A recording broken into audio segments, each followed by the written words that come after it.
ጤና ይስጥልን። ይህ ፋስት ዴይሊ ነው። ሰላምታችን በያላችሁበት ይድረስ እያልን በዕለቱ የተሰሙ ዋና ዋና ጉዳዮችን ወደ እናንተ ይዘን ቀርበናል። ቻናላችንን ሰብስክራይብ፣ ፕሮግራማችን ላይክ እና ሼር እንድታደርጉ እየጋበዝን የዕለቱን አበይት ዜናዎችን አስቀድመን እንጀምራለን።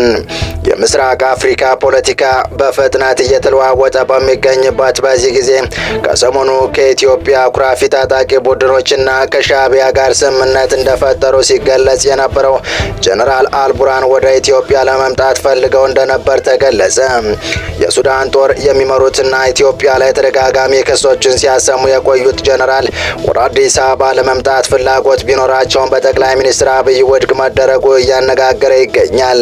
በመሆኑ ጠቅላይ ሚኒስትሩ የጀነራሉን ጉዞ ለምን ውድቅ አደረጉ የሚለውንና ከሰሞኑ ምርጫ ቦርድ ያሳለፈውና ከፍተኛ ውዝግብ ያስነሳ ውሳኔ መታገዱንና ለምን እንደታገደ ጨምረን የምናስደምጣችሁ ይሆናል። እስከ ፍጻሜው አብራችሁን ቆዩ።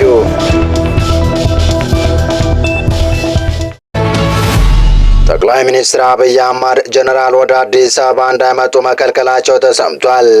የፌዴሪ ጠቅላይ ሚኒስትር አብይ አህመድ የሱዳኑ ጁንታ መሪ አብዱል ፈታህ አልቡርሃን በሚቀጥለው ወር አዲስ አበባ ለመምጣት ያቀረቡትን ጥያቄ ውድቅ አድርገዋል ሲል ሱዳን ታይምስ አስነብቧል።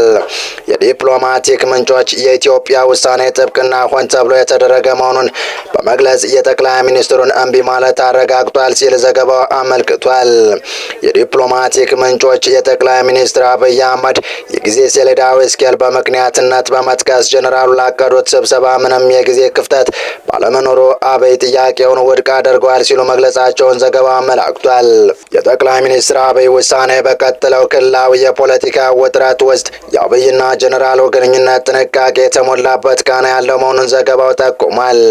ይህ ክልከላ የተሰማው ጠቅላይ ሚኒስትር አብይ አህመድ ከኤርትራና ህወሓት ጋር በተያያዘ ለጀነራሉ ያቀረቡት ጥያቄን ጀነራሉ አለመቀበላቸውን ያመለከተ መረጃ ይፋ በሆነበት ነው።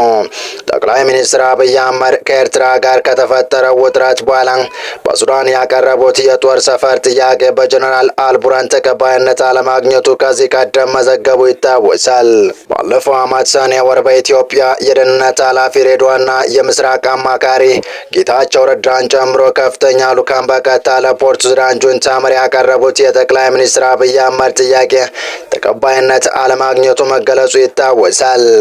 ጠቅላይ ሚኒስትር አብይ አህመድ ለሱዳን ወታደራዊ መሪ ጀነራል አብዱል ፈታህ አልቡርሃን በወቅቱ ይፋዊ መልእክት መላካቸውን የገለጹት የሱዳን የዜና አውታሮች ይኸው መልእክት ወታደራዊ ቤዝን የተመለከተ መሆኑን ገልጸው ነበር። ጠቅላይ ሚኒስትር ለሱዳኑ ጁንታ መሪ የኢትዮ ሱዳን አልፋሽጋ ወታደራዊ ቤዝ ኢትዮጵያ እንድታቋቁም የሚጠይቅ መልእክት መላካቸውን የኢንተለጀንስ ሪፖርት ዋቢ በማድረግ ነው ዘገባዎች ያመለከቱት።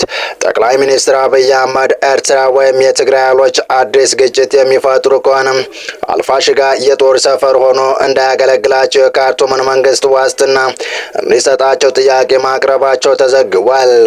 ዘገባዎቹ አልፋሽጋ ወሳኝ አካባቢ ሲሆን ከኤርትራም ጋር የሚቀራረብ በመሆኑ ጦርነት ከተከፈተ ቁልፍ ወታደራዊ ሎጂስቲክ ኮሪደር ይሆናል የሚል ስጋት በኢትዮጵያ በኩል ማሳደሩን አንስተዋል።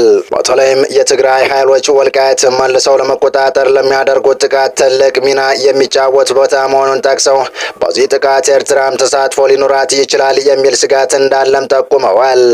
የኢትዮጵያ ጠቅላይ ሚኒስትር ይህ ቦታ ለኤርትራና ለትግራይ ኃይሎች ወታደራዊ ሰፈር ሆኖ የማያገለግል ለመሆኑ ዋስትና እንዲሰጣቸው በፖርት ሱዳን ለነበረው የጀነራል አልቡርሃን መንግስት ይፋዊ ጥያቄ ባያቀርቡም ጀነራል አልቡርሃን በበኩላቸው ጥያቄውን እንዳልተቀበሉት ነው የተገለጸው። አሁን ላይ ጠቅላይ ሚኒስትር አብይ አህመድ እንዲሁ የጀነራሉን ጥያቄ አለመቀበላቸው ነው የተገለጸው።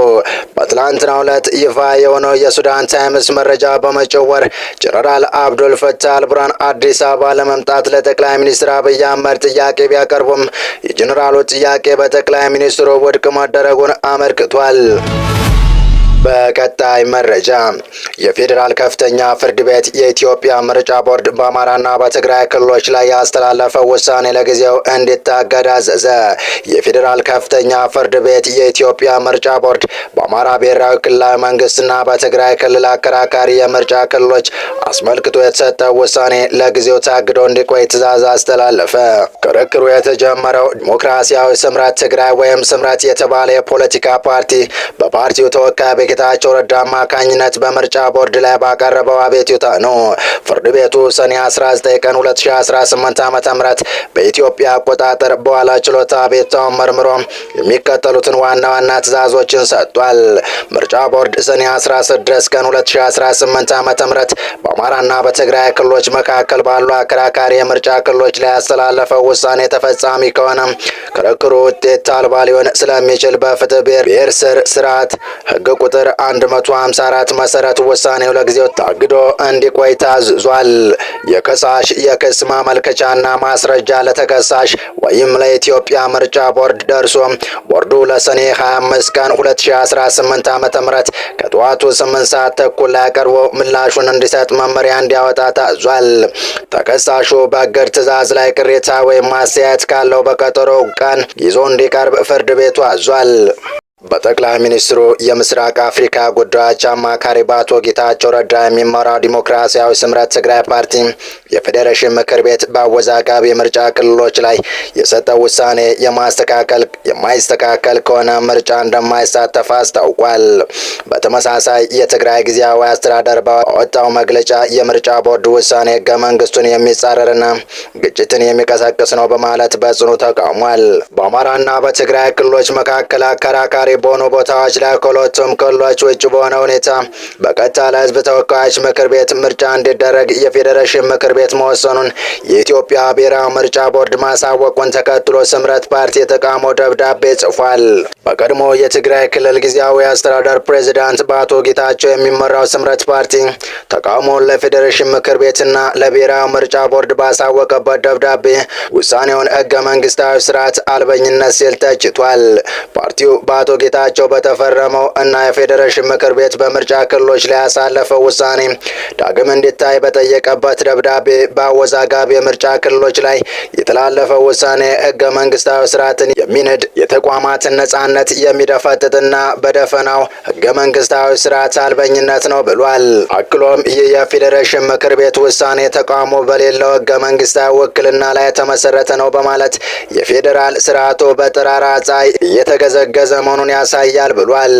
የወሰን ክርክር በህጋዊ መንገድ መፍትሄ ሳያገኝ ምርጫ በፌዴራል መንግስት ይፈጸም በማለት የክልል አስተዳደርን በጉልበት የመንጠቅ ሙከራ ነው በማለት ቦርዱ ተጠሪነቱ ለተወካዮች ምክር ቤት ሆኖ ሳለ የፌዴሬሽን ምክር ቤት በፖለቲካ ፍላጎት ተገፋፍቶ በቦርዱ ስራ ጣልቃ መግባት ነው ሲል ወቅሷል።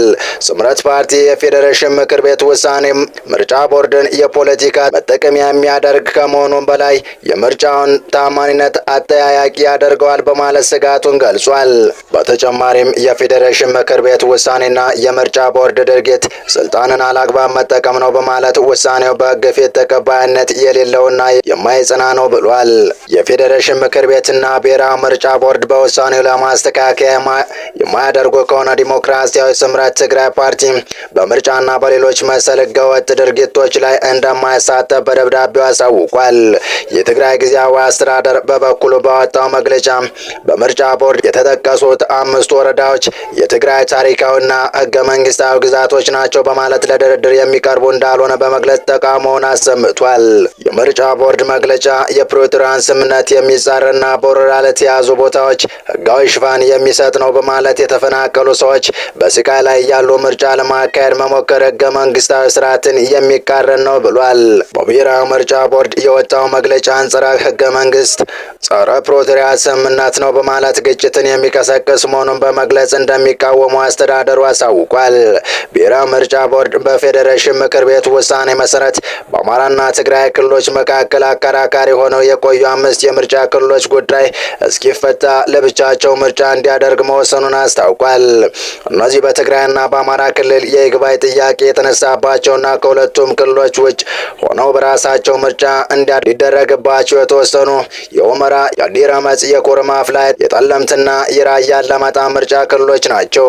በእነዚህ 5 የምርጫ ክልሎች የሚገኙ መራጮች ድምጻቸውን የሚሰጡት ለሕዝብ ተወካዮች ምክር ቤት እጩዎች ሲሆኑ የክልል ምክር ቤት ምርጫው በአካባቢዎች ላይ የተነሳው ይገባኛል ውዝግብ በሕገ መንግስት ውሳኔ ከተፈታ በኋላ እንደሚካሄድ የፌዴሬሽን ምክር ቤት ማሳወቁን ተከትሎ ነው ስምረት ፓርቲ የተቃውሞ ደብዳቤ ጽፎ የነበረው።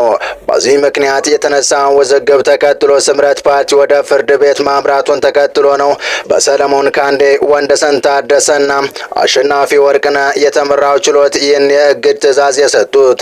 ጉዳዩ ለሰኔ 5 ቀን 2018 ዓ.ም ለተለዋጭ ቀጠሮ ተቀጥሯል።